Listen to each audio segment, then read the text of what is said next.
وقتی ناپدری در نیمه های شب به اتاق دخترش آمد، اما مادرش اول باور نکرد. به کانال سایه های خیانت خوش اومدید.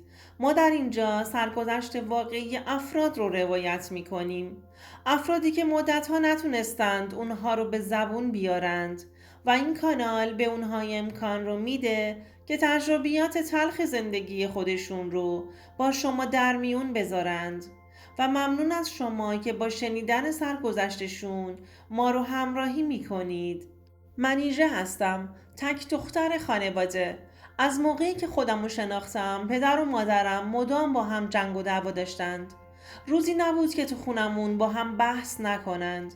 پدرم وقتی که از سر کار می اومد خونه سر کوچکترین چیز با مادرم بحث می کرد. از هر چیز کوچیکی ایراد می گرفت و همونو بهانه می کرد تا دعواش رو با مادرم شروع کنه. مادرم بنده خدا از صبح که بلند می شد در فکر کار خونه بود تا وقتی که پدرم از سر کار برگرده.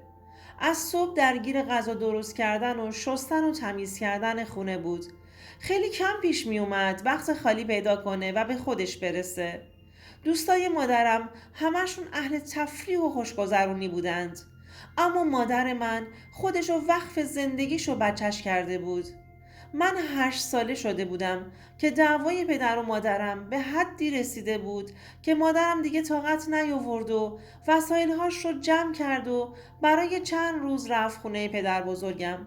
منم باهاش رفتم. تو اون مدت که خونه پدر بزرگ بودیم پدرم حتی یه بار هم به ما زنگ نزد که حال ما رو بپرسه. تا اینکه تو آپارتمانمون همسایه هامون که مادرم رو خیلی دوست داشتند یه روز بهش زنگ زدن و گفتند که شوهرت هر بار با یکی میاد خونه و تا دیر وقت هم میمونند. مادرم تا این موضوع رو شنید به پدرم زنگ زد و گفت که باید هرچه سریعتر تکلیفش رو مشخص کنه. پدر منم انگار از خداش بود. رفت و برای مادرم احضاریه دادگاه برای طلاق رو فرستاد و مادر منم از اونجایی که زن با آبرویی بود نتونست این موضوع رو در محضر دادگاه عنوان کنه و پدرم هم از فرصت استفاده کرد و مادرم رو طلاق داد و حضانت من رو هم به مادرم سپرد تا خودش آزادتر به کارهای ناشایستش برسه. از اون روز به بعد مادرم همه جا دنبال کار گشت تا بتونه خرج زندگی ما رو در بیاره. درسته که پدرم نفقه ما رو میداد ولی اونقدری نبود که بخواد خلاهای زندگی ما رو جبران کنه. من بچه بودم، چیزی حالیم نمیشد. فقط برای اینکه دیر به دیر پدرم رو میدیدم ناراحت بودم و گریه میکردم. ولی پدرم عین خیالش نبود و با یکی از همون زنهایی که باهاشون ارتباط داشت زندگی دومش رو شروع کرد و اهمیت زیادی هم به من و مادرم نمیداد. روزها پشت سر هم میگذشتند و منم بزرگ و بزرگتر می شدم. مادرم داخل یه تولیدی لباس مشغول کار کردن شده بود و با حقوقی که می گرفت تونسته بودیم برای خودمون زندگی مستقلی دست و پا کنیم و از مادر بزرگم اینا جدا بشیم. من هم یه مقدار بزرگتر شده بودم و میتونستم در نبود مادرم کارهای خونه رو انجام بدم. مادرم خیلی مصمم بود که من درس هام رو بخونم تا بتونم برای خودم آینده‌ای درست کنم. و چون خیلی تو زندگی سختی کشیده بودم به این باور رسیدم که درس خوندم میتونه تنها راه نجات زندگیم باشه. بنابراین بعد از پشت سر گذاشتن مقطع راهنمایی وارد دبیرستان شدم. جوری درس میخوندم که همیشه نمرات بالایی میگرفتم تا بتونم از این طریق مادرم رو خوشحال کنم. دوستای مادرم بهش میگفتن تا کی میخوای خودتو وقف کار کنی و خسته و مونده بری خونه و همینطور روزهای زندگی تکرار بشن. یه روز هم برای خودت وقت بذار، بزن تو دل طبیعت یا برو مهمونی دور همی. دلشون برای مادرم میسوخت. بیشتر هدفشون این بود که به مادرم روحیه بدن. اما مادر من فقط خودشو با کار کردن سرگرم میکرد. وقتی هم که خونه میرسید غذا خورده نخورده میگرفت میخوابید. بنده خدا 2 شیفت کار میکرد تا درآمدمون بیشتر بشه. دوست نداشت تو زندگیم کمبودی داشته باشم تا اینکه یه روز به خودش اومد دید واقعا زندگیش داره به سرعت میگذره و هیچ چیزی هم از زندگیش حالیش نشده. یه روز که خاله مریم بهش پیشنهاد خارج از کشور رو داد، خاله مریم یکی از دوستای مادرم بود. مادرم قبول کرد که به این سفر بره.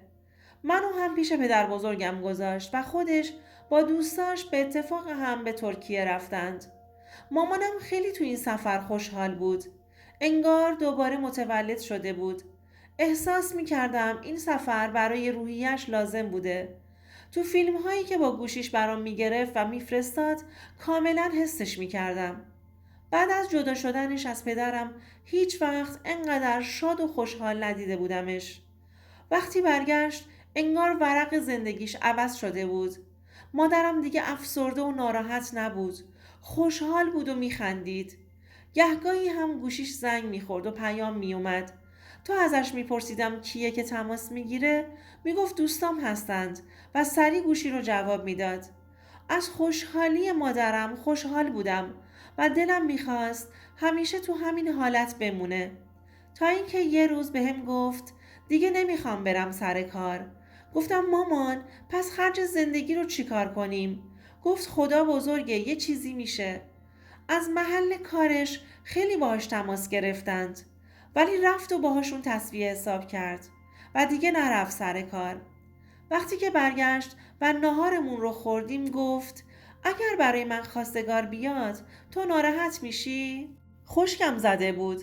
اصلا فکر نمی کردم مادرم این حرف رو بهم بزنه. اولش ناراحت شدم، بعدش که یه کمی فکر کردم دیدم گناه داره. اونم حق زندگی کردن داره. جواب دادم نه مادر من، چرا باید ناراحت بشم؟ تو خوشحال باشی برام کافیه. مادرم از خوشحالی منو بغل گرفت و گفت توی ترکیه با یه آقای آشنا شده که میخواد بیاد خواستگاریش و خیلی هم پول داره. به مادرم گفته که دیگه نیاز نیست که بره سر کار. مادرم هم بهش دل بسته بود و به ازدواج باهاش رضایت داده بود. بهنام مردی بود 40 ساله و از مادر من 4 سال بزرگتر بود. یه روز بعد از ظهر قرار شد که به خواستگاری مادرم بیاد. ما اون روز کل خونه رو تمیزکاری کردیم و همه چی رو برای پذیرایی از مهمونا آماده کردیم. وقتی که زنگ در رو زدند من رفتم و در رو براشون باز کردم. بهنام با مادرش دوتایی اومده بودند خونمون.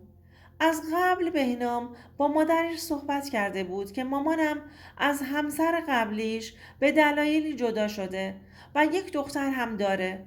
واسه خاطر همین با دیدن من زیاد مادرش تعجب نکرده بود. خلاصه خواستگاری انجام شد و بعد از رضایت خانواده بهنام عقدشون هم جاری شد. بعد از عقد قرار شد که به خونه بهنام بریم و همونجا زندگی کنیم. من دلم نمیخواست باهاشون زندگی کنم. میگفتم مامان بذار من همینجا بمونم. میتونم تنهایی زندگی کنم و از هیچ چیزم نمیترسم. فکر کن دانشجو هستم و رفتم یه شهر دور و باید تنها زندگی کنم. اما مادرم گوش به حرفم نمیداد و میگفت حتما باید کنار خودش باشم و این شرط رو هم بهنام قبول کرده بود. خلاصه وسایل هامون رو فروختیم و پول پیش خونمون رو هم از صاحب خونه گرفتیم و به خونه بهنام رفتیم. خونه بهنام خیلی بزرگ و زیبا بود. بهنام هم زندگی دومش بود و اونم از همسرش جدا شده بود. ولی بچه‌ای نداشتند. این بود که من فکر کردم در حقم پدری میکنه و جای نداشته پدرم رو برام پر میکنه. شب اولی که باید خونه بهنام میموندیم همه چی خیلی تازگی داشت و باید با محیط کنار می اومدیم. بهنام یه اتاق برای من در نظر گرفته بود و می گفت که هر جور خودم دوست دارم میتونم اتاقم رو دکور کنم. خیلی با شنیدن این حرف خوشحال بودم. هر روز با مادرم برای خرید وسایل به بازار می رفتیم تا وسیله های مورد نظرمون رو بخریم. بهنام فروشگاه ساعت فروشی داشت. یه فروشگاه بزرگ که کلی هم پرسنل داخلش کار میکردند. 2 خدمتکار هم داخل خونهشون بودند که کارهای خونه رو انجام میدادند. یکی تمیزکاری میکرد، اون یکی هم آشپزی میکرد. مادرم کار زیادی اونجا نداشت. تازه فهمیده بود زندگی یعنی چی. وقتی مادرم رو اونقدر خوشحال می دیدم از ته قلبم براش شاد بودم. روزها همینجوری پشت هم میگذشتند و همه چی عالی بود تا اینکه میدیدم کم کم بهنام وقتی که از بیرون میاد هم برای من هم برای مادرم لباس میخره و لباسهایی هم که میخرید لباسهای خیلی باز و راحتی بودند و اصرار هم داشت که اینها رو تو خونه بپوشین و بگردین و میگفت تنوع برای خانمها لازمه. مادرم عاشق این کار بهنام بود. آخه پدر من اصلا از این اخلاقها نداشت که خودش چیزی بخره و برامون بیاره. ما هم به حرفش گوش میکردیم و لباسها رو میپوشیدیم تا اینکه من متوجه رفتارهای عجیب بهنام به خودم شدم. سال آخر دبیرستان بودم و باید تمام تمرکزم رو روی درس ها میذاشتم اما نمیتونستم. وقتی که لباسهای راحتی که برای من و مادرم میخرید و میآورد و به اصرار مجبورمون میکرد که بپوشیم و تن کنیم، موقعهایی که حواس مادرم نبود ازم چشم بر نمی داشت. من بابا بهنام صداش میکردم و هر بار با شنیدن این کلمه یه پوزخندی برام میزد. اولش حالیم نبود و میگفتم حتما بچه نداشته و یهو دختر به این بزرگی وارد زندگی شده و با کلمه بابا آشنایی نداره و خندش میگیره. وقتی که به مادرم میگفتم میگفت خب بچه نداشته که به خاطر همین براش کلمه بابا تازگی داره. چند ماه گذشت. شبها وقتی که میخواستم بخوابم گاهی اوقات بیخوابی میومد سراغم.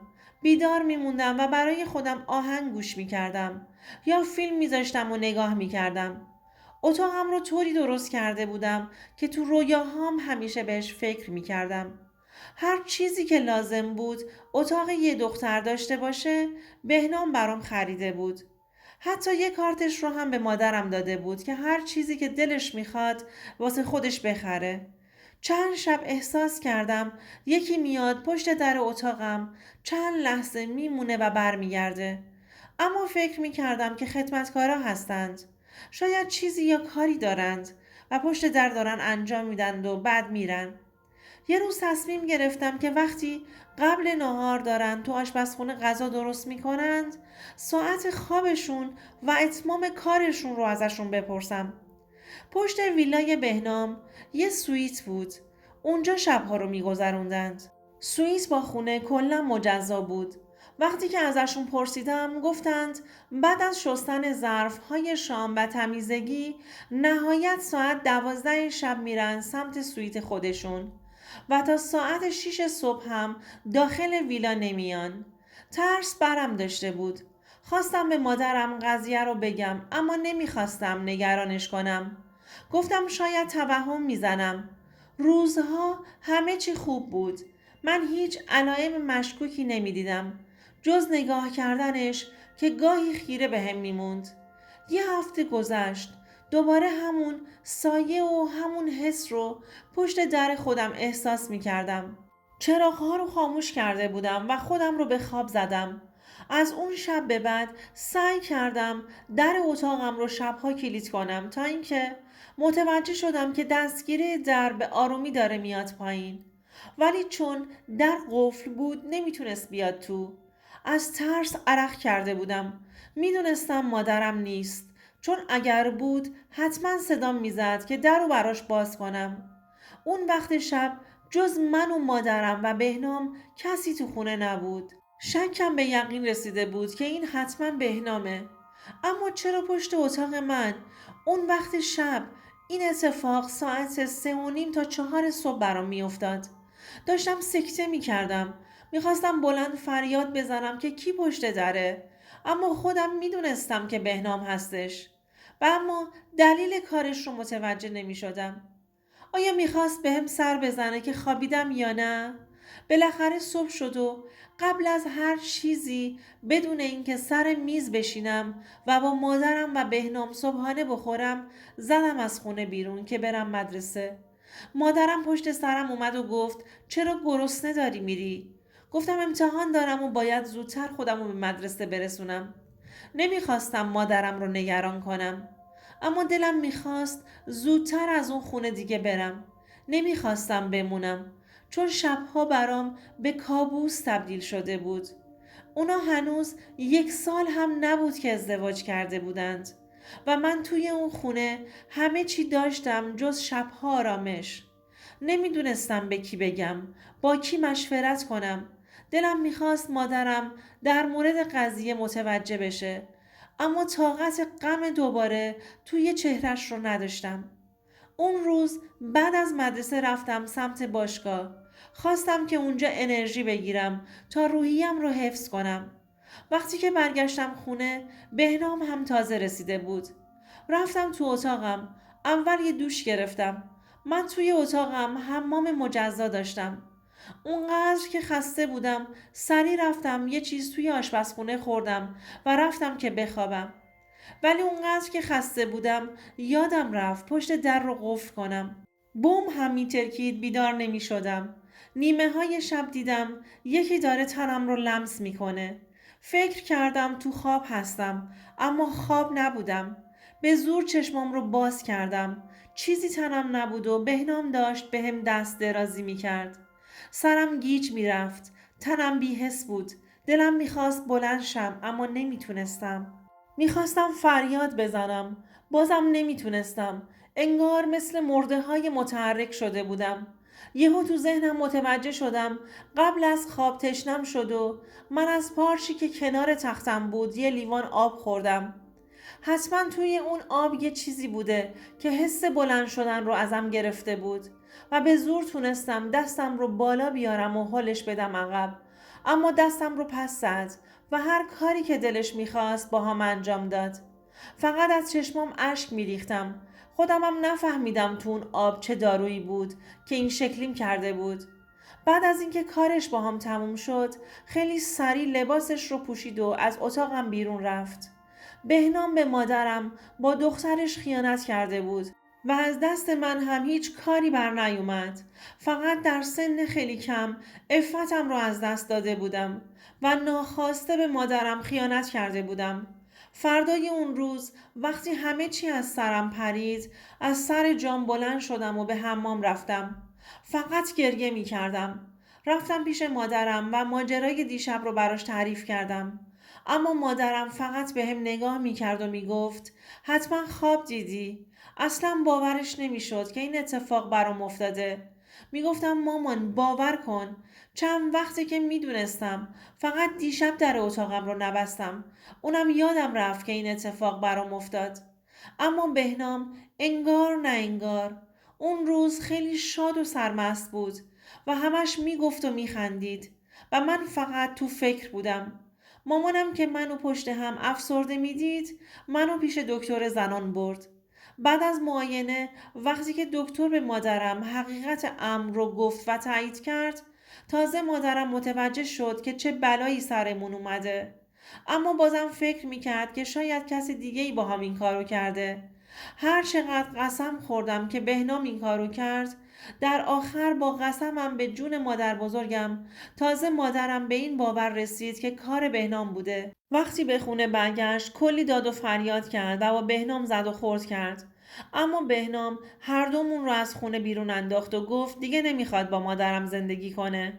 مادرم هم دست منو گرفت و به خونه مادر بزرگم برگشتیم. مادرم برای بهنام شکایت کرد و وکیل گرفت و کلی دردسر کشیدیم تا تونستیم تجاوزش رو به من ثابت کنیم. دادگاه هم براش فقط جزای نقدی و چند ماه حبس برید که خیلی راحت با پولایی که داشت مشکل خودش رو حل کرد و از زندان بیرون اومد و الانم داره به زندگیش خیلی راحت ادامه میده. اما مادرم بیشتر از قبل افسرده شده و همه حرفش اینه که نباید دوباره ازدواج میکرد و به کس دیگه اعتماد میکرد تا همچین بلایی سر دخترش بیاد و هیچ وقت هم نمیتونه خودشو تا آخر عمرش ببخشه. دوستان عزیزم، اگر شما هم به این نوع سبک از محتواها علاقه‌مند هستید این ویدیو برای تو هستش. لطفاً برای دیدن ویدیوهای بیشتر ما رو سابسکرایب کنید و ممنون که تا انتهای این ویدیو با ما همراه بودید.